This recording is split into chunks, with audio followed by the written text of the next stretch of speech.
Hello everyone. Today we will discuss our new topic. The topic name is electric dipole. सबसे पहले बात आती है इलेक्ट्रिक डाइपोल है क्या।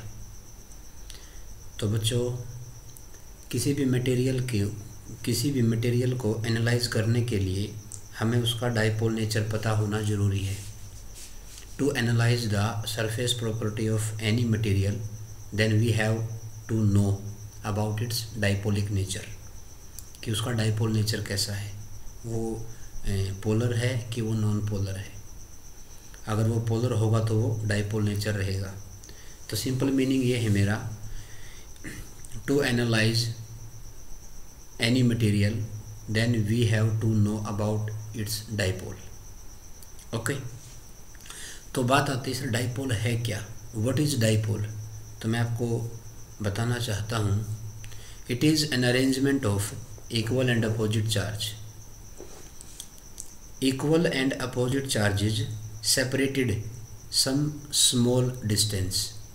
The arrangement is known as electric dipole. Like that, we have a charge minus q is placed here, and at some small distance another charge plus q. Two equal and opposite charge separate some small distance, say 2a. ये आ जाएगा। Then the whole arrangement is known as electric dipole. Equal and opposite charge को किसी small distance पे मैंने separate कर दिया, तो जो अरेंजमेंट मेरा बन के आएगा उसको इलेक्ट्रिक डाइपोल बोलते हैं बच्चों। ठीक है, ये तो इसकी डेफिनेशन थी। उसके बाद अब बात आती है, इलेक्ट्रिक डाइपोल एक फिजिकल वेक्टर क्वांटिटी होती है बच्चों। कैसी क्वांटिटी है? वेक्टर क्वांटिटी है।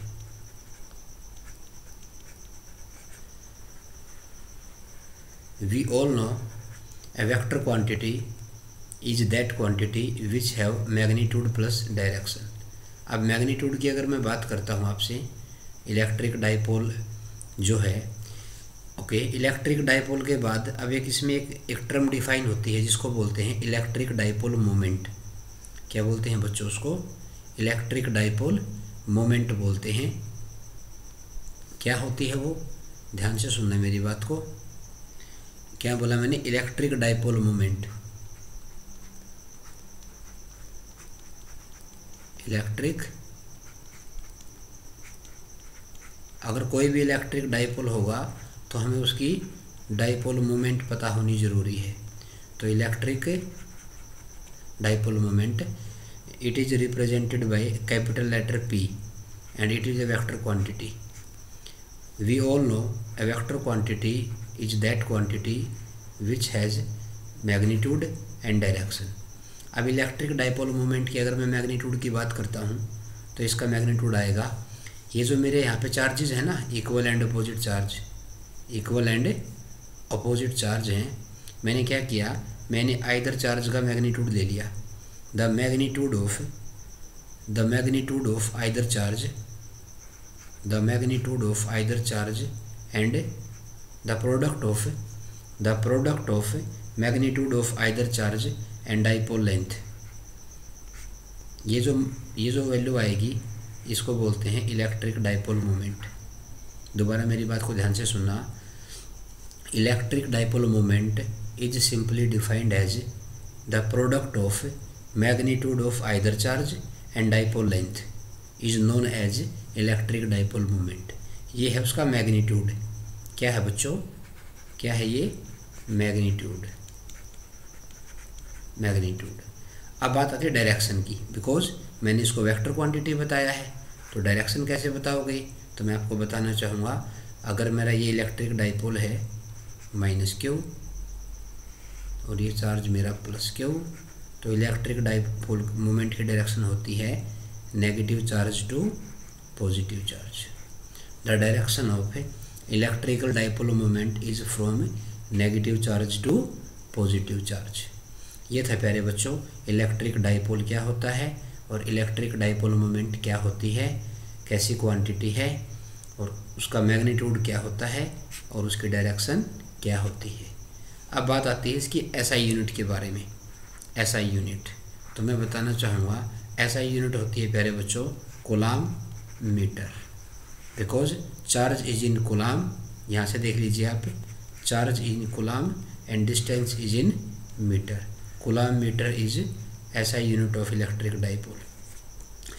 अब अगर मैं बात करूँ इसकी conventional unit, if I explain about its conventional unit, मैं CGS सिस्टम की बात कर रहा हूँ। CGS सिस्टम में अगर मैं बात करूँ तो इलेक्ट्रिक डाइपोल की कन्वेंशनल अगर मैं यूनिट की बात करता हूँ, नेक्स्ट स्लाइड यूज़ कर लेता हूँ बच्चों में। अब मैं कौन सी यूनिट की बात कर रहा हूँ बच्चों, कौन सी यूनिट की बात कर रहा हूँ मैं, कन्वेंशनल यूनिट की।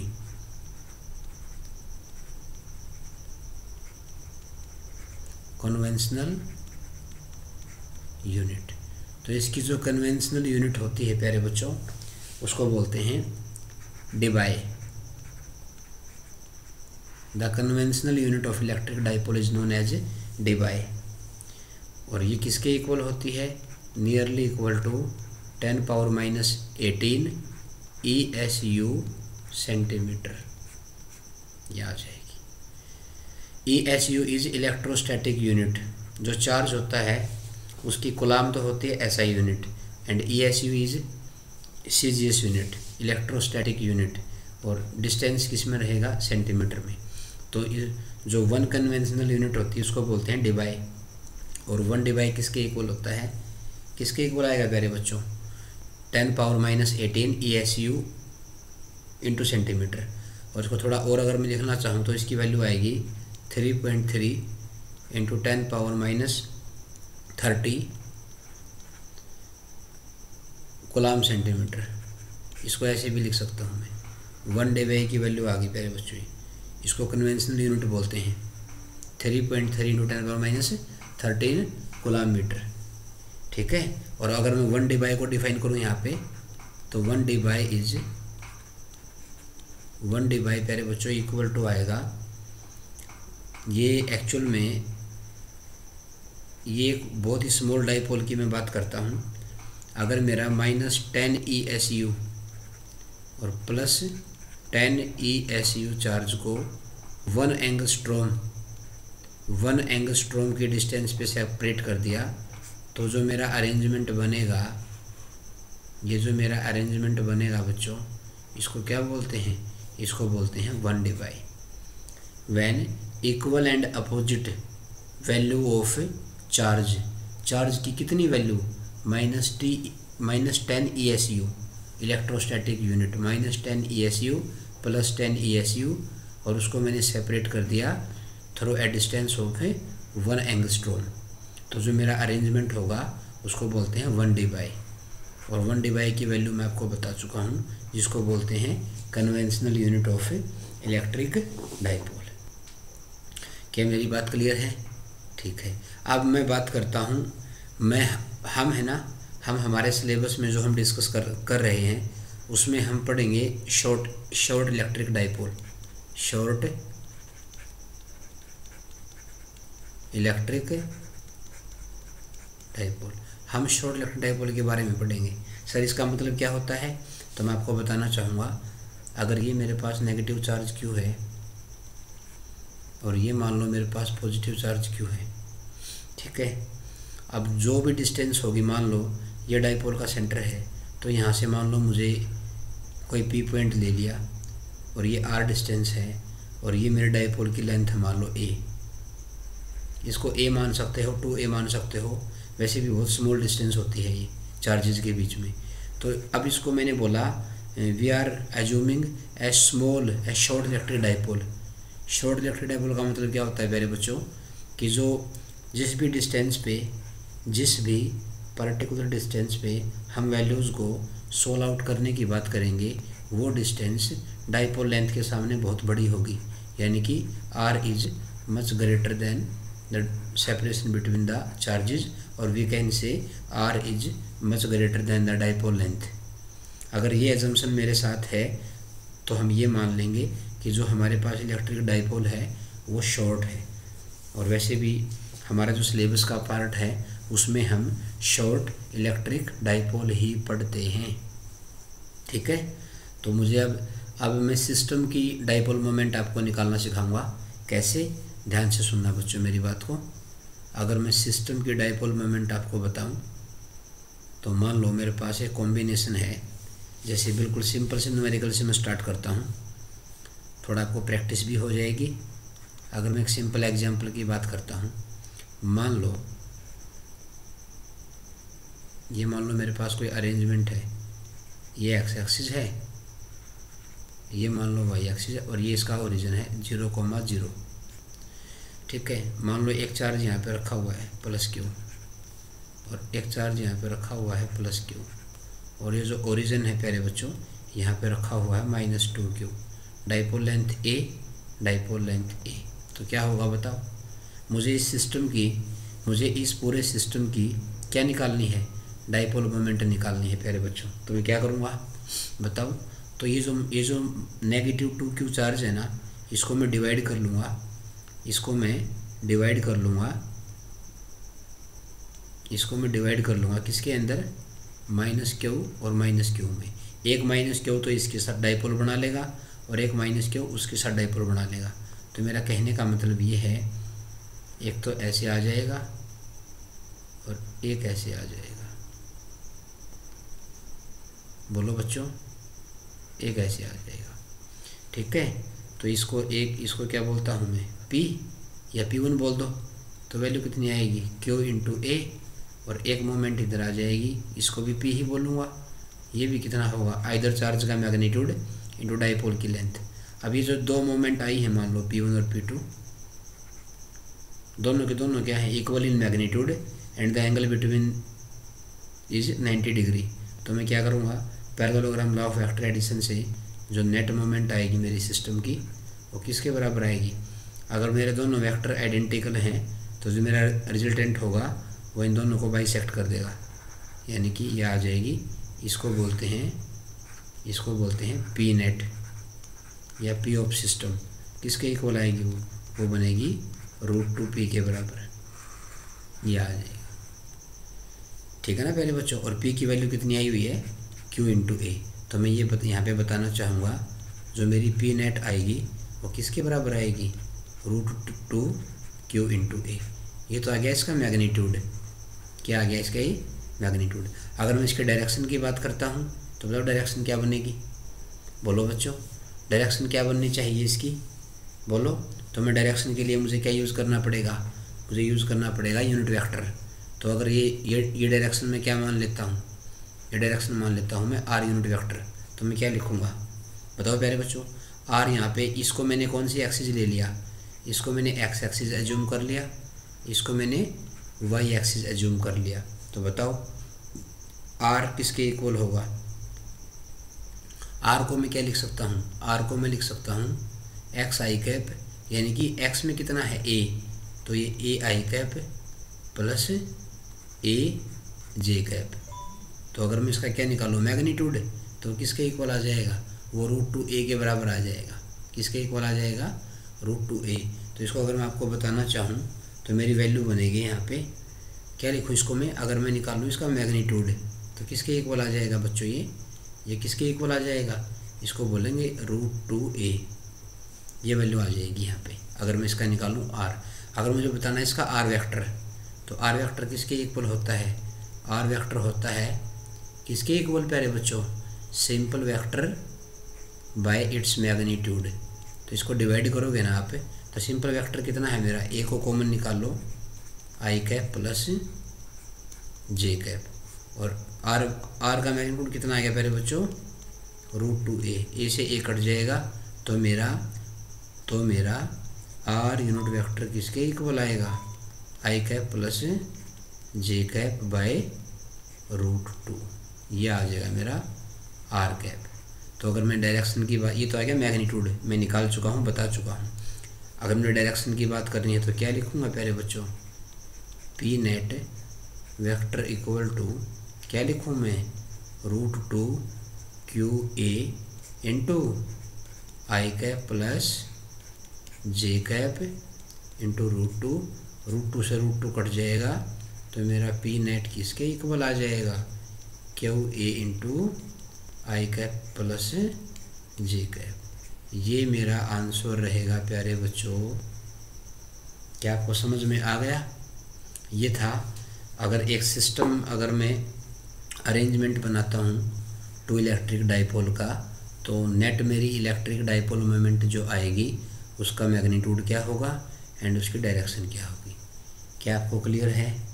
बोलो प्यारे बच्चों। ठीक है, थोड़ा और आगे बढ़ लेते हैं इसमें। अच्छा, एक छोटी सी बात मैं आपसे पूछना चाहता हूँ, अगर मेरा अरेंजमेंट कैसे बन जाए, अगर मैं अब थोड़ा सा एक अच्छा क्वेश्चन डिस्कस करता हूँ आपसे, एक अच्छे लेवल का न्यूमेरिकल डिस्कस करता हूँ मैं आपसे, और उम्मीद करता हूँ कि वो आपको समझ में आएगा। मान लिया मेरे पास जो चार्ज है वो यूनिफॉर्मली डिस्ट्रीब्यूट कर रहा है, ऐसे ध्यान से सुनना मेरी बात को। मान लो ये मेरा एक क्वाड्रेंट है, फर्स्ट क्वाड्रेंट की मैं बात कर रहा हूँ, और इसमें है ना चार्ज डिस्ट्रीब्यूट कर रहा है, इसमें चार्ज डिस्ट्रीब्यूट कर रहा है कुछ ऐसे ऐसे ऐसे कोई रिंग है, मान लो ये ऐसे ऐसे कोई रिंग है मान लो ये, और इसके ऊपर है ना पॉजिटिव चार्ज क्यू डिस्ट्रीब्यूट कर रहा है पूरी रिंग पे। कितना चार्ज प्यारे बच्चों? Plus Q. ठीक है, और इसकी जो रेडियस है वो कितनी मालूम है, वो मैं ए ले लेता हूँ, ए। तो यहाँ पे क्या रखा हुआ है, यहाँ पे माइनस कैपिटल क्यू चार्ज रखा हुआ है, मतलब ये तो पॉइंट चार्ज हो गया। और जो ये वाला चार्ज है ना, ये जो इस रिंग के ऊपर है, क्वार्टर ऑफ रिंग का 1/4 पार्ट है, उस पर प्लस क्यू चार्ज है, वो यूनिफॉर्मली डिस्ट्रीब्यूट कर रहा है। तो मुझे क्या निकालना है, मुझे पी नेट निकालना है पूरे सिस्टम का, मुझे नेट डाइपोल मोमेंट बतानी है। तो क्या करें भाई, इसको सोल्व करने के लिए, हाँ ये एंगल कितना है बच्चों, ये तो 90 डिग्री है। तो बताओ भाई कैसे निकालूंगा? क्या मैं इस पॉजिटिव चार्ज को, क्या मैं इस वाले पॉजिटिव चार्ज को पॉइंट मान सकता हूँ क्या? नहीं मान सकता। क्यों नहीं मान सकता? Because charge is uniformly distributed. अगर मैं चार्ज को पॉइंट मानूंगा तो डिस्ट्रीब्यूशन गायब हो जाएगा मेरा। बट हम मानते हैं अगर कोई भी हमारा 1 डायमेंशनल ऑब्जेक्ट है या 2 डायमेंशनल है या 3 डायमेंशनल ऑब्जेक्ट है, तो उसमें चार्ज के डिस्ट्रीब्यूशन का रेट होता है लैम्डा, लीनियर चार्ज डेंसिटी। अगर 2D एलिमेंट है तो सिग्मा, और अगर वो 3D एलिमेंट है तो उसमें rho is the volume charge density. मेरा कहने का मतलब ये है, मैं इसको यहाँ पे पॉइंट एज्यूम नहीं कर सकता because charge is continuously distributed. तो क्या करें भाई, ये तो बड़ी दुविधा होगी हमें, क्या करें प्यारे बच्चों? तो मैंने क्या किया, मैंने इस स्मॉल एलिमेंट ले लिया ऐसे, मेरी x axis the reference axis है प्यारे बच्चों, तो मैंने किसी थीटा एंगल पे चला गया, मैं ऐसे थीटा पे जाके और मैं डी थीटा चला गया। मेरी बात समझे आप? थीटा पे जाके डी थीटा का एक स्मॉल ए, देखो ये कट कर लिया मैंने, स्मॉल है ये वाला, तो ये इतना स्मॉल है। अब इसके पास चार्ज कितना होगा, कुछ तो होगा, कितना मान लिया डी क्यू। तो इसका मतलब ये जो नेगेटिव क्यू है यहाँ से भी कितना कंट्रीब्यूट करेगा, वो भी डी क्यू हो जाएगा। अब ये इतना स्मॉल है, ये वाला डी क्यू, इसको मैं पॉइंट एज्यूम कर सकता हूँ। Then our new situation is something like that. अब जो मेरी नई सिचुएशन बनेगी वो कुछ ऐसे आ जाएगी प्यारे बच्चों। ये कौन है यहाँ पे, ये डी क्यू है, ये इधर कौन है ओरिजिन पे, ये माइनस डी क्यू है। बोलो प्यारे बच्चों, रेडियस कितनी हो जाएगी, रेडियस तो मेरी ए है। तो अब मुझे इस डी क्यू को बताना पड़ेगा। तो एक बात बताओ, कितना एंगल था ये इनके बीच में, ये तो क्वार्टर रिंग थी, तो क्वार्टर रिंग में कितना एंगल होता है सेंटर पे, 90 डिग्री का। तो इसका मतलब अगर प्यारे बच्चों π/2, अगर π/2 एंगल में मेरा चार्ज कितना है Q, तो मेरा यूनिट रेडियन में कितना हो जाएगा, π/2 रेडियन में मेरा चार्ज कितना है Q, तो 1 रेडियन में कितना हो जाएगा, 1 रेडियन में कितना आ जाएगा 2Q/π। और मुझे कितने में निकालना है, मुझे थीटा डिग्री एंगल पे निकालना है।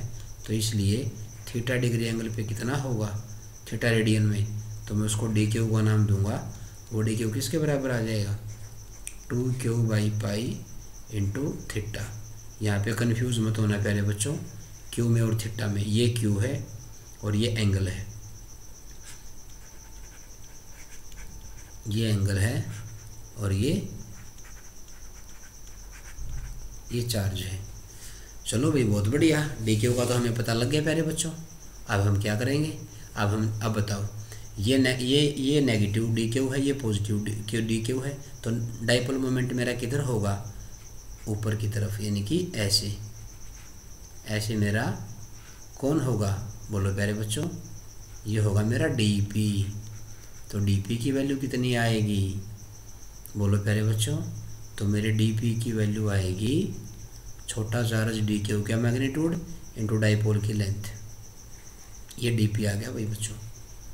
अब बताओ डीपी जो आया उसने हॉरिजॉन्टल के साथ कितना एंगल बनाया, सर थीटा एंगल बनाया। तो डीपी के मेरे दो कंपोनेंट आ जाएंगे प्यारे बच्चों। इधर क्या आएगा, इधर आएगा डीपी कोस थीटा और इसके परपेंडिकुलर में क्या आएगा ऊपर, बोलो प्यारे बच्चों, डीपी साइन थीटा। और DP sine theta DP cos theta का नेट कितना है डीपी, और मेरी थीटा की लिमिट क्या हो सकती है, थीटा की लिमिट बताओ प्यारे बच्चों, थीटा की लिमिट मेरी 0 से 90 डिग्री तक हो सकती है, π/2 रेडियन तक हो सकती है। तो बताओ फिर जो मेरी नेट मोमेंट आएगी, मैं एक बार कलर चेंज कर लेता हूँ हमारे पेंसिल का।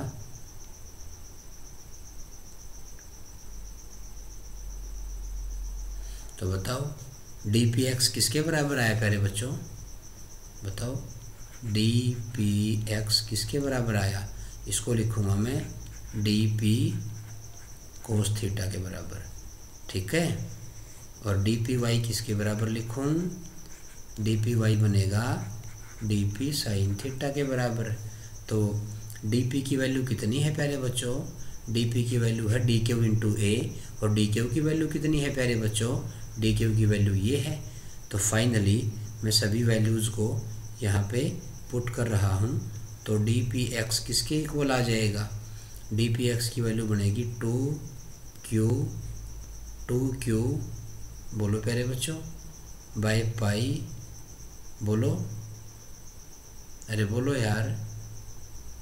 और ये हाँ, ये जो एंगल आया ना मेरे पास है थीटा, इस थीटा को मैं क्या लिख सकता हूँ, यहाँ पे डी थीटा आएगा प्यारे बच्चों, क्योंकि मुझे तो थीटा पे जाके डी थीटा एंगल की बात की थी। तो मेरी बात को ध्यान से सुनने की कोशिश करना। ऐसे सिमेट्री बनी हुई देखा, ऐसे यहाँ बना देता हूँ मैं, ऐसे था ना वो, थीटा पे जाके डी थीटा जो मैंने लिया था, ये डी थीटा है।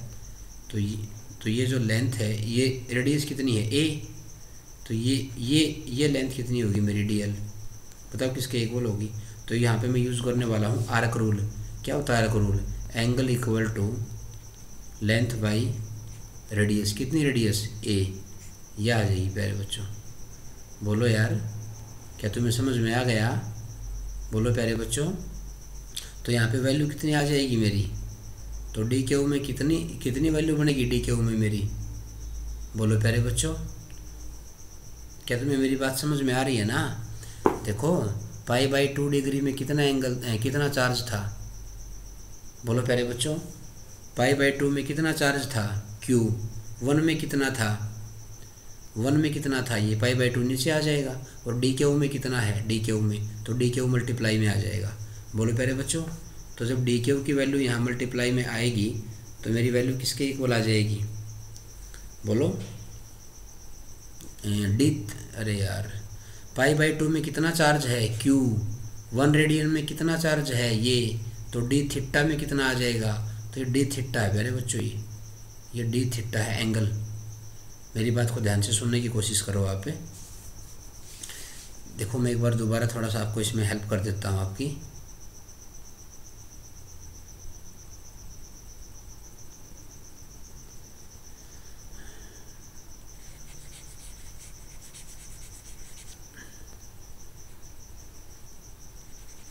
मैं ये कह रहा हूँ आपको, मैं आपको ये कह रहा हूँ प्यारे बच्चों,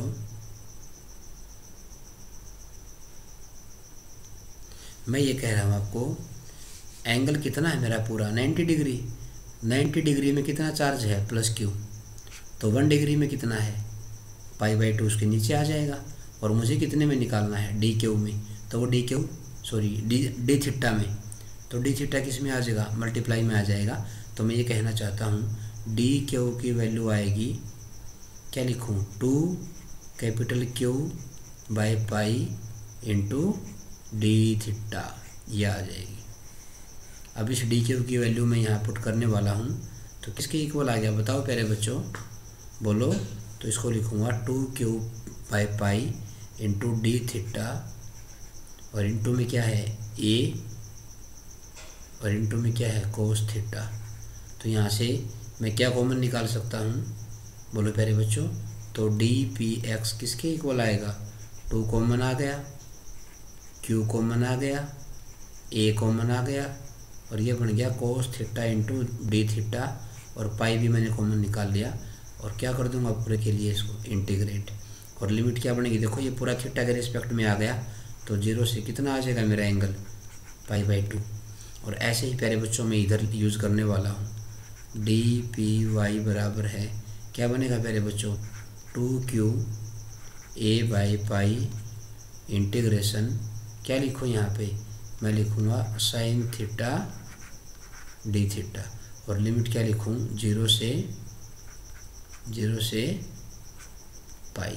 तो जब इसको इंटीग्रेट करेंगे तो मेरी 2 वैल्यू आएंगी, ये वैल्यू बनेगी px की, और ये वैल्यू बनेगी मेरी py की। After solution we will get, तो मेरी वैल्यू जो बनेगी ना प्यारे बच्चों, वो वैल्यू आएगी 2Qr/π। ये भी कितनी आएगी 2Qr/π।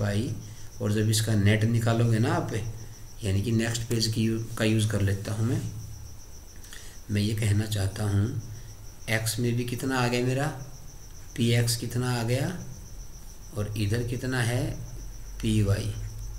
तो px और py की वैल्यू सेम आई है, तो मेरा नेट किधर जाएगा, तो वो कितना होगा बोलो प्यारे बच्चों, इधर कितना होगा, वो वैल्यू बनेगी मेरी √2, क्या लिखूँ प्यारे बच्चों √2 2Qr/π। ये आंसर होगा प्यारे बच्चों। उस जो भी चार्ज मेरा कंटिन्यूसली डिस्ट्रीब्यूट कर रहा था उसकी वजह से ये वैल्यू आती है नेट डाइपोल मोमेंट की। ठीक है प्यारे बच्चों, अब हम बात करते हैं इलेक्ट्रिक फील्ड। इलेक्ट्रिक फील्ड कहाँ पे, इलेक्ट्रिक फील्ड हम निकालेंगे इलेक्ट्रिक डाइपोल के एक्सियल लाइन पे और इक्वेटोरियल लाइन पे। एक्सियल और इक्वेटोरियल लाइन पे हम इलेक्ट्रिक फील्ड इंटेंसिटी की वैल्यू निकालेंगे। अब बात आती है सर एक्सियल लाइन क्या होती है, टॉपिक का नाम क्या है प्यारे बच्चों, मेरा टॉपिक का नाम है electric field intensity. Electric field intensity due to short electric dipole. अब निकालना कहाँ है, पहला केस मेरा बनता है एक्सियल लाइन पे। एक्सियल लाइन,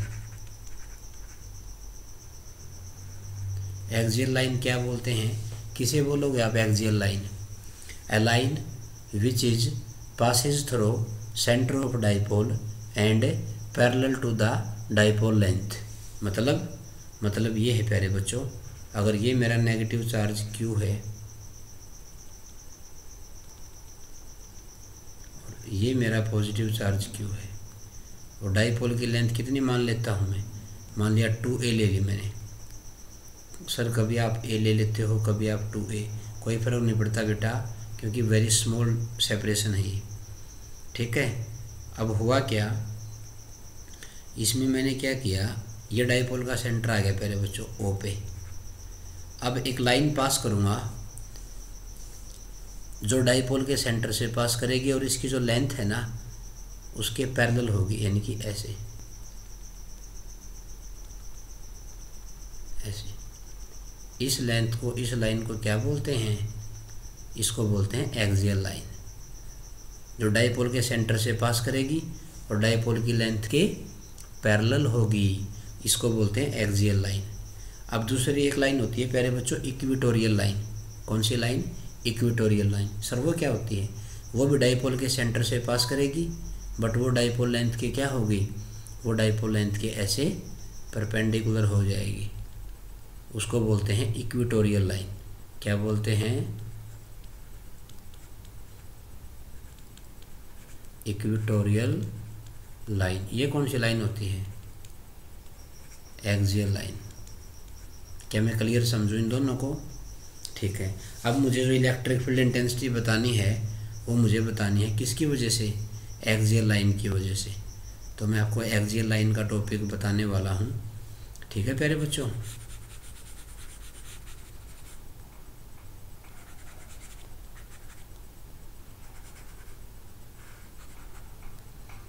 ठीक है,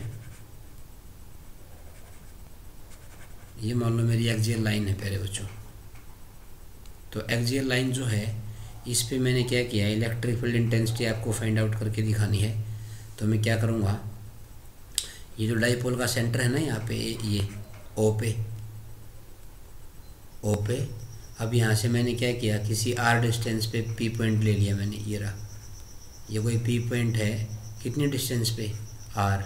डिस्टेंस कहाँ से मेजर करते हैं? डाइपोल के सेंटर से। तो इसका मतलब अब ये चार्ज जो है ये वाला, यहाँ से दूरी कितनी आ जाएगी? ये तो r माइनस ए हो जाएगी। और यहाँ वाले से कितनी दूरी आ जाएगी? इस वाले से ये दूरी कितनी है बताओ मुझे? ये r प्लस ए हो जाएगी। अब इलेक्ट्रिक फील्ड इंटेंसिटी निकालो भाई। पॉइंट चार्ज की वजह से क्या होती है? कोई भी पॉइंट चार्ज क्यू है तो इलेक्ट्रिक फील्ड किसी r दूरी पे कितना होगा? बोलो प्यारे बच्चों, कितना होगा? उसको बोलते हैं के क्यू बाई आर स्क्वायर, ये होता है। तो इसका मतलब इसकी वजह से इलेक्ट्रिक फील्ड किधर होगा? बोलो प्यारे बच्चों, इस पॉजिटिव वाले की वजह से इलेक्ट्रिक फील्ड पी पॉइंट पे किधर होगा? राइट में होगा। इसको बोलते हैं ई पॉजिटिव क्यू की वजह से। और इस नेगेटिव वाले की वजह से किधर होगा? ये इधर होगा, अंदर की तरफ।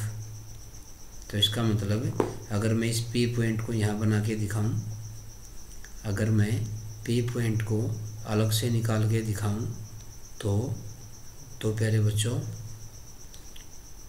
इधर तो होगी पॉजिटिव चार्ज की वजह से, ई ऑफ प्लस क्यू की वजह से इलेक्ट्रिक फील्ड इंटेंसिटी, और इधर किसकी वजह से होगी? इधर होगी नेगेटिव क्यू की वजह से। तो बताओ फिर प्लस वाले की वजह से वैल्यू कितनी आएगी? के क्यू बाई डिस्टेंस कितनी है प्लस वाले से? ये तो r माइनस ए डिस्टेंस है, तो r माइनस ए का स्क्वायर आ जाएगा। और माइनस वाले की वजह से कितनी आएगी प्यारे बच्चों? वो बनेगी के क्यू बाई आर प्लस ए का स्क्वायर। अब इसको सोल्व करोगे ना, अब बताओ जिसकी डिस्टेंस कम होती है उसका e ज़्यादा रहेगा और जिसकी r ज़्यादा है उसका e कम रहेगा। तो जो नेट आएगा ना वो दिस इसमें से इसको माइनस किया जाएगा। तो जो नेट बनेगा ई नेट कितना बनेगा? ई नेट किसके बराबर होगा? वो बनेगा E plus Q minus E minus Q. अब इसको जब सोल्व करोगे ना प्यारे बच्चों, सिंपल डेरिवेशन है अभी, इसको सोल्व करोगे तो सोल्व करने के बाद जो वैल्यू बचेगी वो किसके बराबर आएगी? वो बनेगी 2kp, बोलो प्यारे बच्चों, 2kp divide by r cube. अब एक बात बताओ, नेट इलेक्ट्रिक फील्ड मेरा जो नेट इलेक्ट्रिक फील्ड है वो ये डोमिनेटिंग है कि ये वाला डोमिनेटिंग है? बताओ कौन से वाला डोमिनेटिंग है? सर पॉजिटिव वाला डोमिनेटिंग है। तो पॉजिटिव वाला लेफ्ट में है कि राइट में? ये तो राइट में है। तो मेरा कहने का मतलब जो मेरा ई नेट आया है उसकी डायरेक्शन किधर है, वो तो राइट में है। और डाइपोल मोमेंट की डायरेक्शन बताओ प्यारे बच्चों, डायरेक्शन ऑफ डाइपोल मोमेंट बताओ मुझे किधर है, किधर होती है, नेगेटिव चार्ज से पॉजिटिव चार्ज की तरफ, यानी कि ये भी किधर होगी, बोलो यार किधर होगी प्यारे बच्चों, ये भी इधर होगी। इसका मतलब है एक्सियल लाइन पे net electric field and electric dipole moment दोनों पैरेलल होते हैं। अगर मैं डायरेक्शन की बात कर रहा हूँ तो यहाँ पे पी वेक्टर लग जाएगा। डायरेक्शन कौन बताता है, यूनिट वेक्टर जो प्रोपगेशन के अलोंग होता है। तो अगर मुझे ई नेट पे डायरेक्शन बतानी है तो मुझे यहाँ पे पी पे क्या लगाना पड़ेगा, यूनिट वेक्टर। और जैसे कि हम सभी जानते हैं यूनिट वेक्टर किसके बराबर होता है, पी वेक्टर बाय पी। तो बोलो फिर पी वेक्टर को मैं क्या लिख सकता हूँ, मैं लिख सकता हूँ magnitude of P into P unit vector. इसका मतलब इसकी जगह पे मैं क्या लिख दूँ, यहाँ पे मैं लिखने वाला हूँ जो मेरा ई नेट आया वेक्टर फॉर्म में वो किसके बराबर आया, 2k p vector by r cube आ जाएगा। सर ये क्यों लिखा आपने, क्योंकि एक्सियल लाइन पर direction of net electric field intensity and dipole moment दोनों कैसे होते हैं, पैरेलल होते हैं, ये आ जाएगा। तो ये वैल्यू किसकी आई प्यारे बच्चों, ये मेरे इलेक्ट्रिक फील्ड इंटेंसिटी की वैल्यू आ गई है। कौन सी लाइन पे, एक्सियल लाइन पे। अब बात आती है इक्वेटोरियल लाइन की, उसको और बता देता हूँ मैं आपको। इलेक्ट्रिक फील्ड इंटेंसिटी यहाँ लिख लेता हूँ मैं, इलेक्ट्रिक फील्ड इंटेंसिटी कहाँ पे, ऑन, बोलो प्यारे बच्चों, electric field intensity on equatorial line किसके इक्वल होता है, मैं आपको बता चुका हूँ क्या होती है इक्वेटोरियल लाइन, जो डाइपोल के सेंटर से पास करती है और डाइपोल की लेंथ के परपेंडिकुलर होती है। कैसे, देखो इधर ये माइनस क्यू, ये प्लस क्यू, डाइपोल की लेंथ कितनी है, ये डाइपोल का सेंटर है, ये भी ए है, ये भी ए है, और ये लाइन कहाँ से पास कर रही है, डाइपोल के सेंटर से। तो ये वो डिस्टेंस आर ले ली मैंने, और ये मेरा पी पॉइंट है। तो बताओ इस वाले से नेगेटिव वाला चार्ज इस वाले को पी पॉइंट पे कोई भी यूनिट चार्ज रख के देख लो, तो ये वाला इसको इधर खींचेगा और ये वाला इसको इधर खींचेगा या दूर धकेलेगा। ये प्लस वाला तो बेटा रिपेल करेगा, इधर रिपेल करेगा। तो जो नेट होगी मेरी, यहाँ पे एक लाइन ड्रॉ कर देता हूँ मैं, हॉरिजॉन्टली लाइन। इसको क्या एंगल मान लूँ मैं, थीटा। तो ये भी कितना हो जाएगा, थीटा। तो बोलो प्यारे बच्चों, तो जो मेरा नेट होगा पी, देखो एक तो इसकी वजह से आ गया ई और एक उसकी वजह से चला गया, ये तो माइनस वाले की वजह से है, ये प्यारे बच्चों पॉजिटिव वाले की वजह से। तो मेरा ई नेट तो इधर आएगा ना, किधर आएगा, ई नेट इधर आएगा। तो ई नेट की डायरेक्शन तो आ गई लेफ्ट में, और पी की डायरेक्शन किधर आएगी प्यारे बच्चों, वो राइट में जाएगी। इसका मतलब इक्वेटोरियल लाइन पे direction of electric field intensity and electric dipole moment are opposite to each other, वो अपोजिट में होते हैं। तो बताओ फिर वैल्यू बताओ क्या लिखूं, ई प्लस वाले की वैल्यू क्या लिखूं, मैं लिखूँगा यहाँ पे के क्यू। डिस्टेंस कितनी है प्यारे बच्चों, ये डिस्टेंस कितनी आएगी बताओ, ए स्क्वायर प्लस आर स्क्वायर का रूट, तो वो रूट से स्क्वायर कट जाएगा तो आर प्लस ए आ जाएगी। और माइनस वाले की वजह से कितनी आएगी, कितनी बनेगी, के क्यू बाय आर प्लस ए। जब इसको आप सॉल्व करोगे ना प्यारे बच्चों, after solution you will get, क्या वैल्यू बनेगी, बोलो प्यारे बच्चों क्या वैल्यू आनी चाहिए इसकी, बताओ यार। ये वैल्यू बनेगी, मैं आपको यहाँ पे लिख के पहले ही बता देता हूँ, ये वैल्यू बनेगी E net equal to K P A K P bye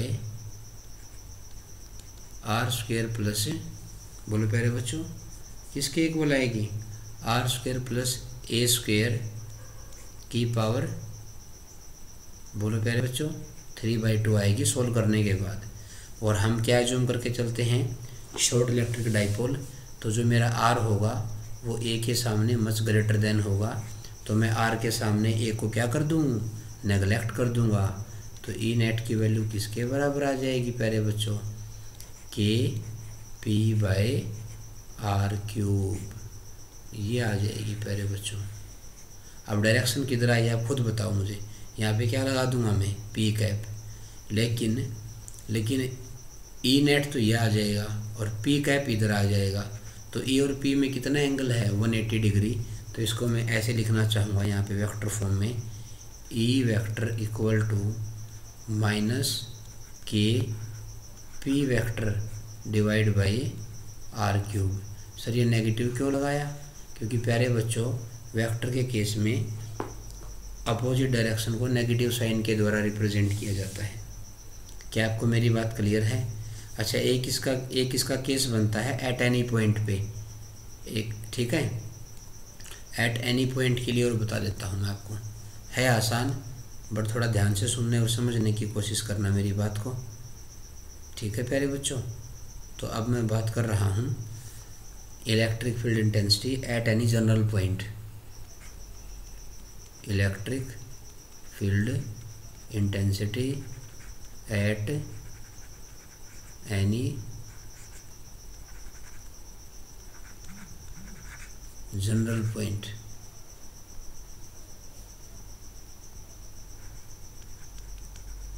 sir ये पॉइंट आप क्यों बता रहे हो, क्योंकि प्यारे बच्चों ये जो जनरल पॉइंट में डिस्कस करने वाला हूँ आपसे, इसमें वो दोनों पॉइंट क्लियर हो जाएंगे, एक्सियल लाइन वाला भी और इक्वेटोरियल लाइन वाला भी। अब ध्यान से मेरी बात को सुनना बस आप। Let's suppose we have a short electric dipole, मान लिया मेरे पास एक छोटा डाइपोल है, ऐसे उसकी डाइपोल मोमेंट है p, ठीक है क्या, ये एक स्मॉल डाइपोल है तो उसको मोमेंट से बताएंगे प्यारे बच्चों, ठीक है भाई, बहुत अच्छी बात, बहुत बढ़िया, बहुत मज़ा आया। अब क्या किया, यहाँ से कोई भी पॉइंट मान लो, एक P पॉइंट है ऐसे, यहाँ पे P पॉइंट जो R वेक्टर डिस्टेंस पे है ऐसे, और इसने डाइपोल मोमेंट के साथ एंगल बना दिया थीटा का। The position of point P subtended at an angle theta with the dipole moment direction, dipole moment की डायरेक्शन के साथ कितना एंगल बना दिया, थीटा डिग्री का एंगल।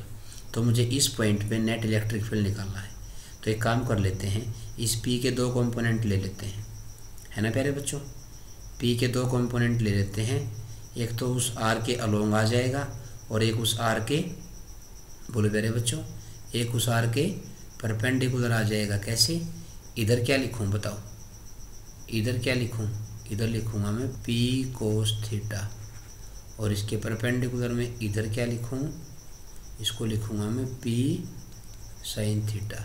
मैंने P को दो कंपोनेंट में डिवाइड कर लिया प्यारे बच्चों, ये जो P ऐसे था ना पहले, इसको मैंने दो कंपोनेंट में डिवाइड कर लिया। अब एक बात सोच के देखो आप, ये जो P कोस वाला कंपोनेंट आया है ना, ये तो R के अलोंग है ना। अब मेरी नई एक्सिस कौन सी है, ये जो R वेक्टर वाली डिस्टेंस है। अब ये P कोस के लिए ये डिस्टेंस क्या हो जाएगी, ये तो एक्सियल लाइन नहीं हो जाएगी, ये तो हो जाएगा एक्सियल लाइन।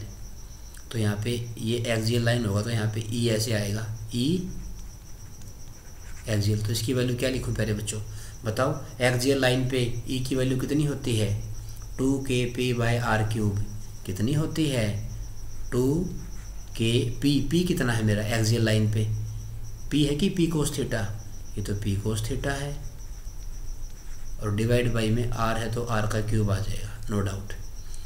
और ये P मैंने इधर ही क्यों लिया, क्योंकि प्यारे बच्चों एक्सियल लाइन पे electric field intensity and electric dipole moment both are parallel to each other. क्या मेरी बात क्लियर है? अच्छा, अब बात करते हैं इसके लिए, ये कौन सी लाइन होगी, इसके परपेंडिकुलर में आगे ना देखो ये, तो इसको बोलेंगे इक्वेटोरियल लाइन। और इक्वेटोरियल लाइन पे electric field intensity and electric dipole moment किधर होते हैं, अलोंग या अपोजिट? सर अपोजिट होते हैं। तो पी किधर है, नीचे, तो ई किधर जाएगा, इसका अपोजिट यानी कि वो ऊपर चला जाएगा प्यारे बच्चों। तो ये ई आ जाएगी इक्वेटोरियल। इसकी वैल्यू क्या लिखूँ, यहाँ लिख रहा हूँ मैं, इसकी वैल्यू लिखूँगा मैं, क्या होती है कि पी कितना है, पी तो साइन थीटा है, डिवाइड बाई क्या होता है, आर क्यूब। अब सिंपल सी बात आ गई प्यारे बच्चों, बड़ी आसान बात आ गई। अब ये तो मेरी नई एक्सियल लाइन होगी न्यू, और ये मेरी न्यू बन गई इक्वेटोरियल लाइन। अब मैं क्या यूज़ करने वाला हूँ, parallelogram law of vector addition. तो ये इसने कोई एंगल बना दिया, कितना एंगल बना दिया, अल्फा का एंगल बना दिया। तो बताओ पहले मुझे ई नेट निकालना, बताओ आप कैसे। ई नेट कितना आया प्यारे बच्चों, ई नेट क्या लिखूँ, this square plus this square, यानी कि क्या लिखूँ ई नेट की value 2kp cos theta by r cube का square plus kp sine theta by r cube का होल स्क्वायर, और पूरे के ऊपर क्या आ जाएगा, अंडर रूट। तो बताओ आगे क्यों नहीं लिखा मैंने, a square plus b square plus 2ab cos angle between them. Angle कितना है प्यारे बच्चों, 90, तो कोस 90 0, तो केवल ये आ जाएगा। इसको जब आप सोल्व करोगे ना प्यारे बच्चों, तो after solution you will get, बताओ क्या वैल्यू बनने वाली है, सॉल्यूशन के बाद क्या वैल्यू बनेगी। इसको जब आप सोल्व करोगे तो ई नेट की वैल्यू मेरी आएगी 2kp बाय आर क्यूब बाहर आ जाएगा, और रूट के अंदर क्या बचेगा, ये वैल्यू बनेगी 3 कोस स्क्वायर थीटा प्लस 1, ये वैल्यू बन जाएगी प्यारे बच्चों। सर ये वैल्यू कैसे आई, अभी आपको बताना चाहता हूँ मैं। अब बताओ ये वैल्यू बनेगी भाई, मोस्ट कॉमन फॉर्मूला है प्यारे बच्चों। तो बताओ फिर, अगर मैं थीटा को 0 पुट कर दूंगा, इधर देखो, अगर मैं थीटा को 0 पुट कर दूं तो ये लाइन किधर आ जाएगी, थीटा अगर 0 होगा तो ये लाइन ऐसे आ जाएगी, ऐसे आएगी तो कौन सी लाइन हो जाएगी, एक्सियल लाइन। तो थीटा को 0 पुट करो भाई, थीटा इक्वल टू 0, लाइन कौन सी बन गई, एक्सियल लाइन। एक्सियल लाइन में थीटा को 0 पुट करूँगा तो कोस 0 क्या होता है 1, कोस 0 1 होगा, तो 3 + 1 4, 4 का रूट कितना आ जाएगा 2, और बाहर कितना निकाला हुआ है 2kp बाई आर क्यूब। आ गया ना प्यारे बच्चों।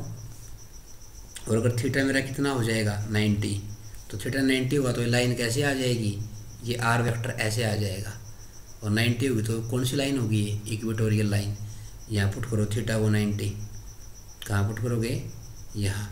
थीटा को 90 तो कोस 90 0, तो 1 बचेगा, 1 का रूट 1 होता है, तो ये वैल्यू कितनी आ जाएगी, ये बन जाएगी इक्वेटोरियल लाइन, इक्वेटोरियल लाइन। तो यहाँ पे ई की वैल्यू कितनी आएगी, kp बाई आर क्यूब, ये बनता है प्यारे बच्चों। क्या आपको मेरी बात क्लियर है, बोलो प्यारे बच्चों। अब थोड़ा और आगे बढ़ाता हूँ बात को मैं। अगर मैं एक छोटी सी बात आपको बताऊँ, क्या है छोटी सी बात वो, अगर मैं यहाँ पे कंक्लूजन निकालूँ, ध्यान से सुनना मेरी बात को। कंक्लूजन क्या है मेरा कंक्लूजन ये है प्यारे बच्चों,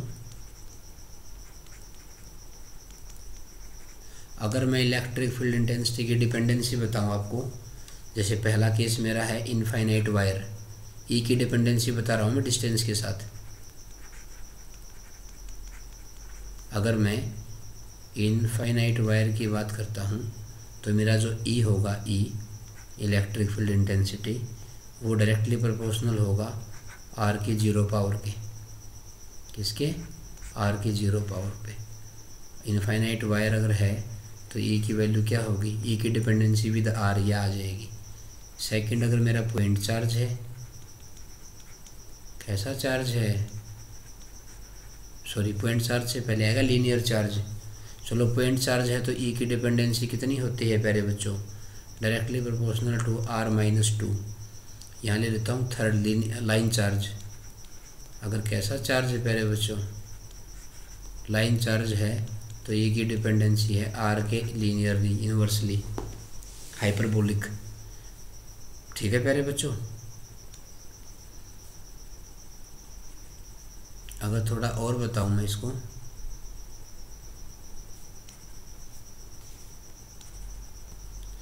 अगर मेरा फोर्थ पॉइंट मैं आपको बताऊं तो अगर ए की डिपेंडेंसी, अच्छा ये तो आ गया मेरा लाइन चार्ज।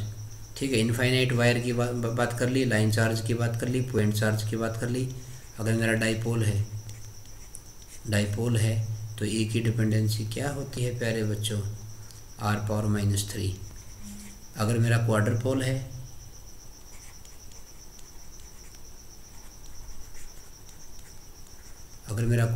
है तो ए की डिपेंडेंसी किसके इक्वल होगी, बोलो, r⁻⁴ की होगी। और अगर मेरा ऑक्टापोल है तो ई की डिपेंडेंसी किसके प्रोपोर्शनल होगी प्यारे बच्चों, ई की डिपेंडेंसी किसके इक्वल होगी ऑक्टापोल में, -r⁻⁵ की। और अगर वो 16 पोल हैं तो प्यारे बच्चों, अगर वो 16 पोल हैं तो ई की डिपेंडेंसी किसके प्रोपोर्शनल होगी, r⁻⁻6 के प्रोपोर्शनल होगी। ये प्यारे बच्चों मैंने ई की पूरी डिपेंडेंसी आपको बता दी है। ई की पूरी डिपेंडेंसी, अगर मेरा पॉइंट कैसे होगा, चार्ज कैसे डिस्ट्रीब्यूट कर रहा है, सब के लिए। तो डायरेक्ट क्वेश्चन इसमें कई बार पूछा जाता है, तो बताओ इलेक्ट्रिक फील्ड इंटेंसिटी की डिपेंडेंसी कैसे कैसे डिपेंड करती है सिचुएशन के हिसाब से। ठीक है प्यारे बच्चों, ये था हमारा। अच्छा, एक छोटी सी बात और मैं आपसे पूछना चाहता हूँ। इस वाले टॉपिक में देखो आप, इसमें कई बार एक क्वेश्चन बनता है छोटा सा। वो क्वेश्चन क्या है, एक मिनट। वो क्वेश्चन ये है कि जो मेरा इलेक्ट्रिक फील्ड इंटेंसिटी आई है ना नेट वाली, ये जो नेट इलेक्ट्रिक फील्ड आया है ना, ये यहाँ पे ये ई नेट है। तो ई नेट ने इसके साथ कितना एंगल बनाया है सर, अल्फ़ा। इस अल्फ़ा को कैसे निकालोगे आप, तो इसकी स्लोप कैसे बताओगे आप, slope is given by tan theta that is equal to perpendicular by base. तो यहाँ पे अगर मैं स्लोप निकालूँ, यहाँ निकाल रहा हूँ मैं स्लोप ऑफ ई नेट, तो क्या लिखूँगा मैं लिखूँगा tan अल्फ़ा किसके इक्वल आएगा, ई इक्वेटोरियल बाई ई एक्सियल। तो बताओ फिर, यहाँ लिख रहा हूँ पहले क्योंकि जगह थोड़ी सी कमी पड़ेगी हमें।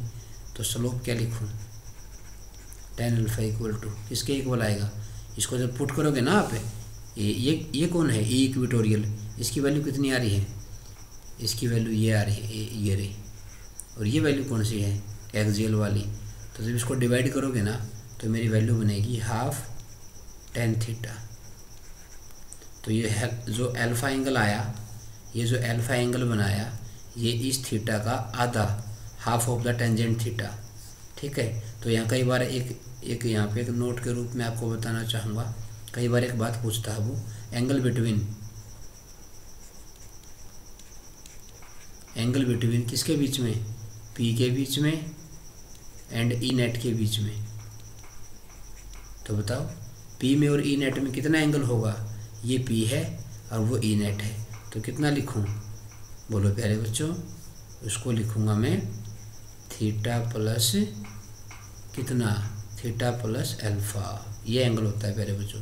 थीटा तो सेम है ही, अल्फ़ा को क्या लिख सकता हूँ मैं, अल्फ़ा को मैं लिखूँगा tan इनवर्स, क्या लिखूँगा, हाफ ऑफ tan थीटा। ये बनेगा भाई, ये आएगा। इस पे कई बार क्वेश्चन पूछा जाता है प्यारे बच्चों। तो ये था हमारा आज का डिस्कशन। मैं उम्मीद करता हूँ कि जो भी मैंने डिस्कस किया इलेक्ट्रिक डाइपोल के बारे में, वो आपको अच्छे से समझ में आ गया। तो मिलते हैं हमारे नेक्स्ट सेशन को लेके। तो इसको बहुत ही अच्छे तरीके से अपने स्क्रीन को पॉज करके इसको नोट करो। ओके प्यारे बच्चों, अपना सहयोग ऐसे ही बनाए रखना। ओके प्यारे बच्चों, बाय बाय बेटा, अपना ध्यान रखिएगा। Bye, thank you.